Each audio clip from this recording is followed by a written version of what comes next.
আমি শুধু গাইডলাইন্সটা বলছি যে প্রার্থীর সঙ্গে 3টে গাড়ি থাকবে, 3টে গাড়িতে আটকাচ্ছি না ম্যাডাম, কিন্তু একসাথে গাড়িগুলো একসাথে যাবে না তো কনভয় তো ম্যাডাম একসাথে চলে।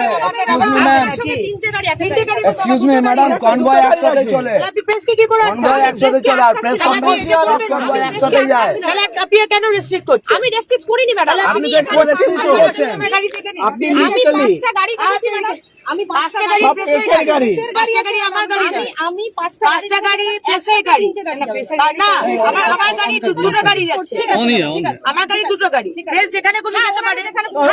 আপনাকে টোটাল বলা হলো, তাহলে এটাই তো আপনাকে বলা হলো। যেখানে খুশি যেতে পারেন, কিন্তু একসাথে 5টা গাড়ি থাকবে না না, একসাথে যাবো, একসাথে আমাকে কি হবে?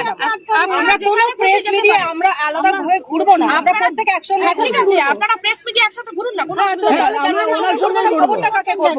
সাধারণ প্রেস মিডিয়া একসাথে ঘুরতে পারেন, তাতে কোনো অসুবিধা নেই। তাহলে প্রবলেম আমি শুধু গাইডলাইনস অনুযায়ী একসাথে না, আপনি আটকাচ্ছেন, মানে এটা রেস্ট্রিকশন, মুভমেন্টের রেস্ট্রিকশন। হ্যালো, আপনি সেটা দেখান, যেখানে খুশি সেখানে যেতে পারেন, এই দাও দাও দাও, যে কোনো জায়গা আপনি দেখান।